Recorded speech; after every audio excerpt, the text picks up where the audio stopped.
In a significant escalation of trade tensions, President Donald Trump has reintroduced sweeping tariffs on steel and aluminum imports, implementing a hefty 25% levy that is poised to ripple through the American economy.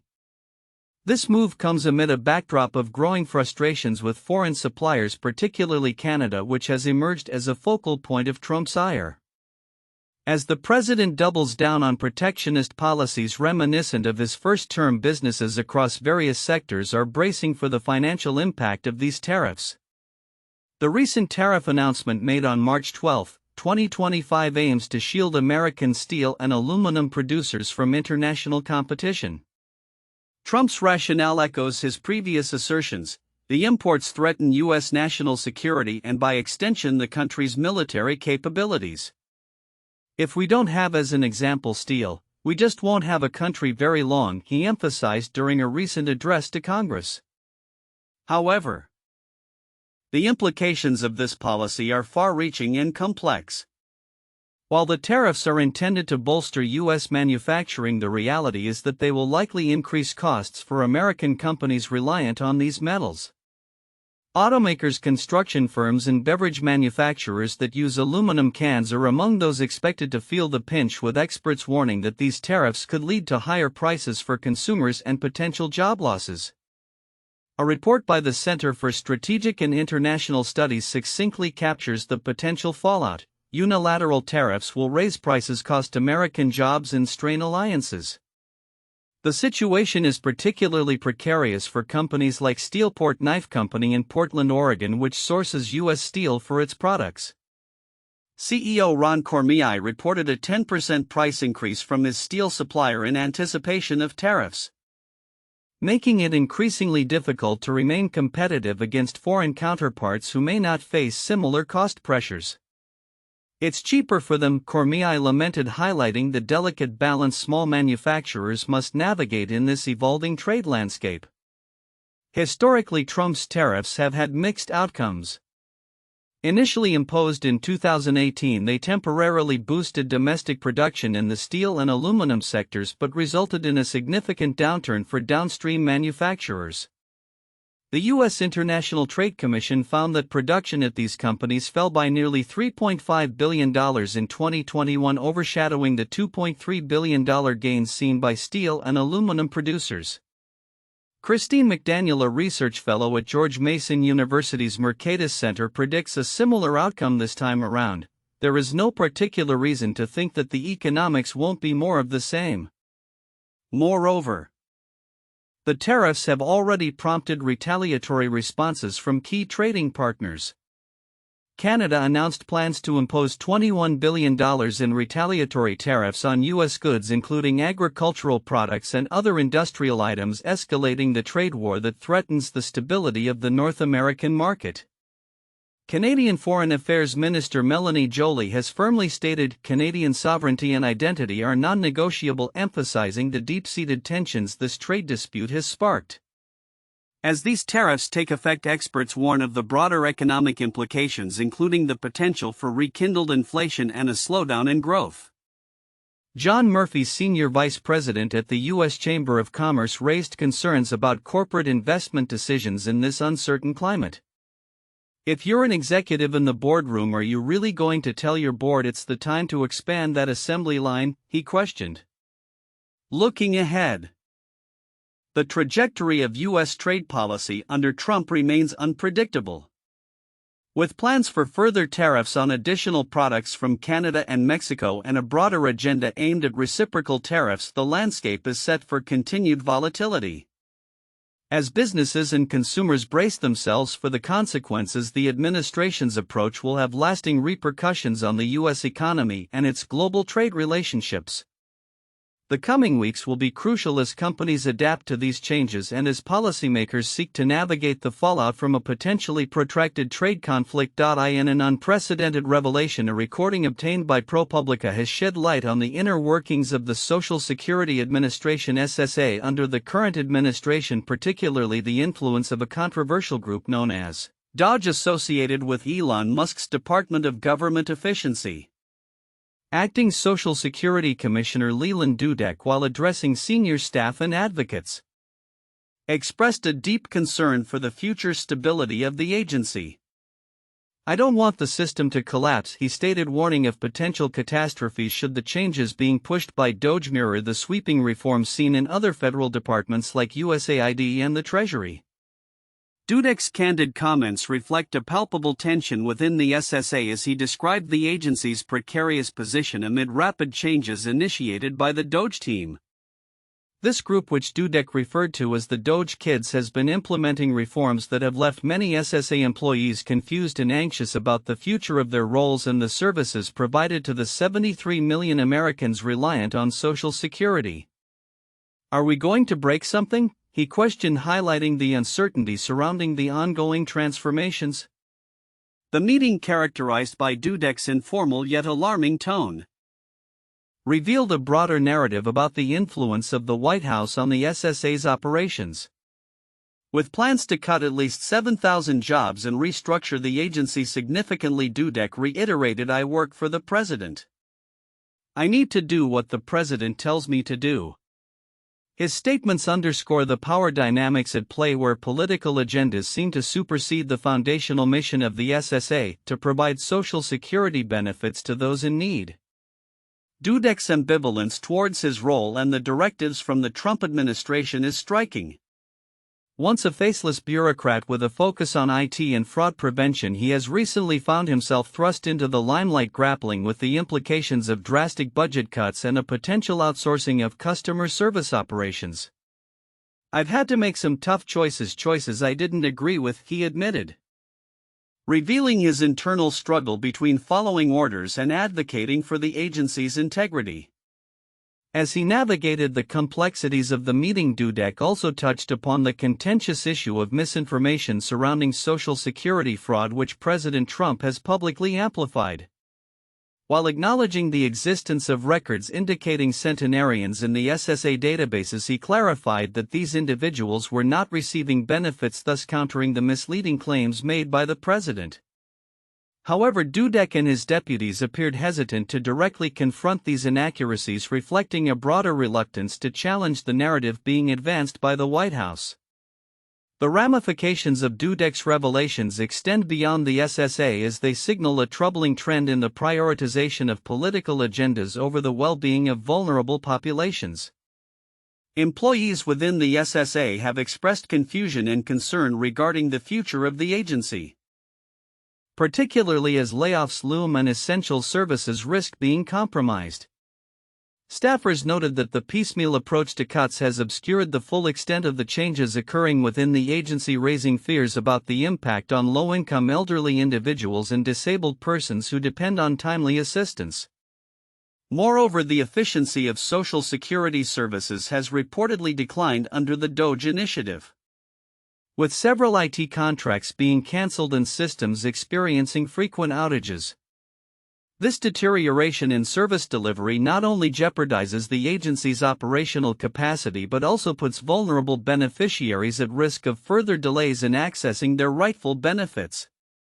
Dudek's candid remarks provide a sobering glimpse into the current state of the Social Security Administration as it grapples with the far-reaching implications of a political agenda that prioritizes efficiency over service. His acknowledgement of feeling like the villain in this scenario raises poignant questions about accountability and the future of public service in an era marked by political turbulence. As the Social Security Administration approaches its 90th anniversary, the unfolding events will likely continue to draw scrutiny from both advocates for social welfare and the public at large. With the impending changes and potential for further upheaval, it remains to be seen how the agency will navigate the challenges ahead and whether it can sustain its foundational mission of serving millions of Americans in need. In a whirlwind of political and economic developments, President Donald Trump finds himself at the center of escalating tensions both domestically and internationally. As the administration grapples with contentious trade policies and ongoing negotiations regarding the Ukraine conflict, recent actions and statements signal a turbulent period ahead. On March 12, 2025, the House of Representatives successfully passed a stopgap funding bill aimed at averting a government shutdown. This measure, which extends government funding through September, now shifts the focus to the Senate, where discussions are anticipated to be contentious.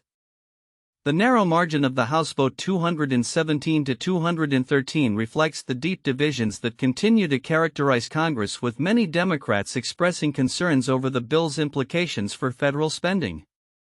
Simultaneously, President Trump hosted Irish Prime Minister Michael Martin at the White House, coinciding with the annual St. Patrick's Day celebration. However, the meeting was overshadowed by Trump's ongoing trade war with Canada and the European Union.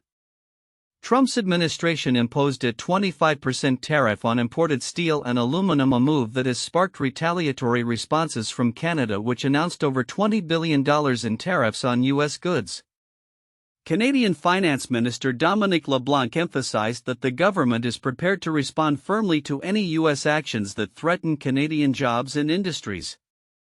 Amid these trade tensions, Trump has also faced criticism for his handling of the economy. Polls indicate that a significant majority of Americans disapprove of his economic policies as concerns about inflation and market stability grow. Recent data revealed that the Consumer Price Index rose 2.8% in February, a slower pace than expected. Yet fears of persistent inflation loom large among investors. In a striking shift in tone, Trump asserted during his meeting with Martin that he has the right to adjust tariffs, framing his approach as one of flexibility rather than inconsistency. This statement comes after a series of rapid-fire tariff announcements that have rattled financial markets and left many questioning the stability of U.S. trade policy. Trump's comments regarding Ireland, accusing the country of taking advantage of the U.S., were met with pushback from Prime Minister Martin, who highlighted the mutual benefits of Irish investments in the American economy. On the international front, discussions surrounding a potential ceasefire in Ukraine continue to unfold. Trump suggested that he could exert financial pressure on Russia to secure compliance with ceasefire proposals, although he refrained from detailing specific measures. Ukrainian President Volodymyr Zelensky has expressed readiness to accept a 30-day ceasefire contingent upon Russia's agreement, framing it as a crucial step toward ending the ongoing conflict. The political landscape is further complicated by Trump's contentious relationship with Senate Democrats, who have begun to push back against his administration's policies. In a rare moment of unity, Senate Minority Leader Mitch McConnell countered Trump's exaggerated claims about U.S. financial support for Ukraine, clarifying that European nations have allocated more to the cause than the U.S. has. As the White House navigates these multifaceted challenges, the administration's approach to both domestic and foreign policy remains under scrutiny. The upcoming weeks will be critical as negotiations over government funding, trade policies, and international relations unfold. Analysts suggest that the outcomes of these discussions could have significant implications for the U.S. economy and its standing on the global stage. With Trump at the helm, the potential for further volatility looms, prompting many to question the long-term sustainability of his administration's contentious strategies. In the wake of increasing economic uncertainty, a series of recent developments have highlighted growing dissatisfaction among the American public regarding former President Donald Trump's management of the economy. According to a new CNN poll, a significant 56% of respondents disapprove of Trump's economic handling, marking a notable shift in public sentiment as concerns about a potential recession loom large. Trump's presidency has been characterized by aggressive trade policies, particularly his controversial tariffs on major trade partners like China, Canada, and Mexico. These tariffs, while ostensibly aimed at bolstering American industry, have sparked fears of economic instability.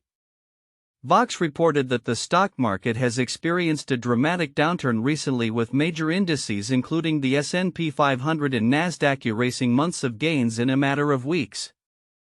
The S&P 500 alone saw a 2.7% drop on March 10, 2025, after Trump failed to rule out the possibility that his policies could lead to a recession. Economists are increasingly pointing to Trump's erratic tariff strategy as a significant contributor to this economic malaise. David Bahnsen, chief investment officer at the Bahnsen Group, emphasized that the market's volatility stems less from the actual tariffs and more from the uncertainty surrounding them. The market volatility is much less about the bad news of tariffs and much more about the uncertainty of tariffs, he stated. The impact of Trump's economic policies is being felt across various sectors. Consumer confidence has taken a hit, with surveys indicating a steep decline in sentiment as fears about job security and economic stability loom. The latest job numbers and GDP estimates, while still indicating some strength, have shown signs of weakening. Goldman Sachs, for instance, has downgraded its GDP growth estimate for the current quarter from 2.4% to 1.7%, hinting at a potential slowdown. In interviews, Trump has attempted to downplay these concerns, describing the current economic climate as a period of transition. He insists that the long-term benefits of his policies will ultimately outweigh the short-term disruptions, stating in a recent Fox News interview, "We may go up with some tariffs. It depends. We may go up. I don't think we'll go down, or we may go up." However, this rhetoric has done little to assuage fears among investors and the public, especially as the stock market continues to fluctuate wildly. The political ramifications of this economic uncertainty are palpable. Many Republicans are starting to voice concerns about Trump's trade policies, fearing the repercussions for their upcoming electoral prospects. Senator Ron Wyden, a Democrat, has been vocal in his critique, labeling the chaos resulting from Trump's tariffs as an anchor tied to the American economy. Furthermore, the economic climate is not just impacting public sentiment, it's also leading to significant changes in policy and governance. Trump's administration has been marked by attempts to cut federal spending, including drastic measures at agencies like the U.S. Agency for International Development. Recent reports suggest that 83% of USAID's contracts have been canceled, a move that could have dangerous implications for international aid and humanitarian efforts. As the U.S. economy grapples with these growing challenges, the question remains, how will Trump respond to the mounting criticism and anxiety surrounding his economic agenda? With a looming recession now a topic of serious discussion among economists and lawmakers, the stakes are higher than ever. The coming weeks will likely be critical in determining whether the economy can stabilize or whether the fears of a recession will become a reality. As Trump continues to navigate the complexities of trade and economic policy, the public's growing dissatisfaction may serve as a pivotal factor in shaping the political landscape ahead of future elections. In a bold move that signals a significant shift in defense priorities, Defense Secretary Pete Hegseth has ordered the Pentagon to redirect approximately $50 billion from President Biden's defense budget to fund initiatives aligned with former President Donald Trump's America First agenda. This decision, announced earlier this month, represents an 8% cut from what Hegseth described as low-impact and low-priority programs established during Biden's administration. Hegseth's directive has sparked a flurry of reactions, particularly as it involves the potential removal of funding for programs focused on climate change and diversity, equity, and inclusion (DEI) initiatives. According to Acting Deputy Secretary of Defense Robert Salesses, the redirected funds will bolster key Trump priorities, including securing national borders and enhancing missile defense capabilities, specifically through the proposed Iron Dome for America initiative. This ambitious plan aims to develop a more robust missile defense system, although details about its financial implications remain vague, particularly given the existing $10 billion allocation for missile defense. In an era marked by divisive political sentiments, Hegseth's approach reflects a broader strategy to refocus the department on its core mission of deterring and winning wars. He has been vocal about his intention to eliminate what he terms as excessive bureaucracy and woke programs that he believes detract from military readiness. Notably, Hegseth has already implemented restrictions on transgender enlistment and eliminated celebrations of identity months at the Pentagon, actions that have drawn both criticism and support from different quarters. While the Pentagon's budget stands at a staggering $850 billion annually, the ramifications of this redirection are significant. Hegseth has assured that any cuts will not compromise the military's operational capabilities, stating that he welcomes input from figures like Elon Musk and his team, who are reportedly working on evaluating potential layoffs within the military services. The implications of these budgetary changes extend beyond fiscal matters. They resonate deeply within the military community and the broader societal context. Critics argue that the move may undermine diversity efforts that have been gaining traction in recent years, potentially erasing the progress made towards inclusivity within the armed forces. Veterans and advocates for diversity have already begun voicing concerns over the removal of military news content that promotes DEI, fearing an erasure of history and achievements. In a related development, President Trump has nominated Michael Obadel, a former Special Operations Officer and current Senior Director at defense technology firm Anduril, to serve as the Army's Undersecretary. This role will place Obadel at the helm of overseeing a budget exceeding $185 billion, further embedding Trump's administration's influence within the military's upper echelons. As the Pentagon prepares for these sweeping changes, the full impact of Hegseth's orders remains to be seen. The military community and policymakers alike will need to navigate the complexities of maintaining operational effectiveness while adhering to a new politically charged vision for defense. Looking ahead, it will be crucial for stakeholders to engage in open discussions about the balance between military readiness and societal values as the fallout from these decisions continues to unfold. In a turbulent week for the financial markets and U.S. foreign relations, fears of an economic downturn have been exacerbated by President Donald Trump's volatile trade policies, leading to significant stock market declines.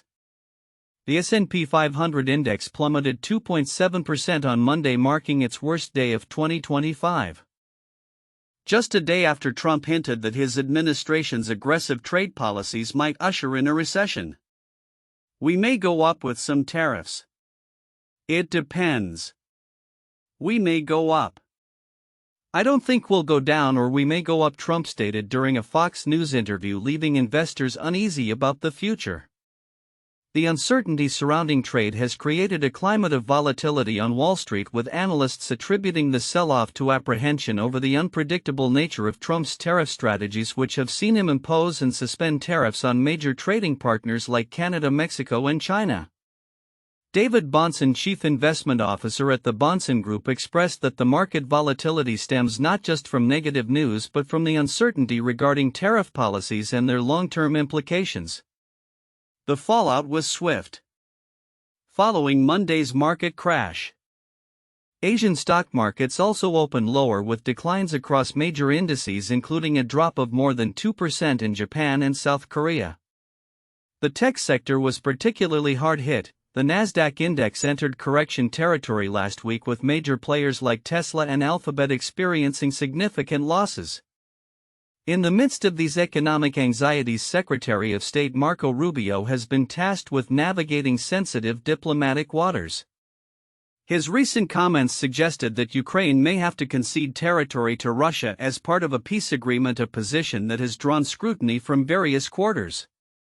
Rubio's upcoming meetings with Ukrainian officials in Saudi Arabia are seen as critical in shaping the future of U.S.-Ukraine relations amid ongoing conflict with Russia. Adding to the complexities of the Trump administration's foreign policy, U.S. aid funding has come under fire. A federal judge ruled that the administration's attempts to withhold congressionally appropriated foreign aid funds were unlawful, reflecting ongoing tensions between the executive branch and judicial oversight concerning foreign assistance. Secretary Rubio confirmed that a staggering 83% of U.S. Agency for International Development contracts would be cut, raising alarms about the potential humanitarian impact. While Trump seeks to bolster his position domestically, he continues to face challenges abroad, particularly concerning Iran. An Emirati diplomat recently met with Iran's foreign minister, carrying a letter from Trump aimed at reviving discussions over Iran's nuclear program. However, this diplomatic overture is complicated by Tehran's long-standing distrust of the U.S. following years of sanctions and military threats. Iranian Supreme Leader Ayatollah Ali Khamenei dismissed Trump's letter as an attempt to manipulate public opinion. indicating that Iran remains resistant to U.S. overtures. As Trump navigates these multifaceted challenges, combating economic downturns, managing contentious trade policies, and pursuing complex diplomatic relations, his administration's ability to stabilize both the domestic economy and international alliances hangs in the balance. Looking ahead, the interplay between Trump's trade strategies and foreign policy maneuvers will continue to shape the landscape, with analysts predicting that economic uncertainties may persist as the administration grapples with its approach to both domestic and international challenges.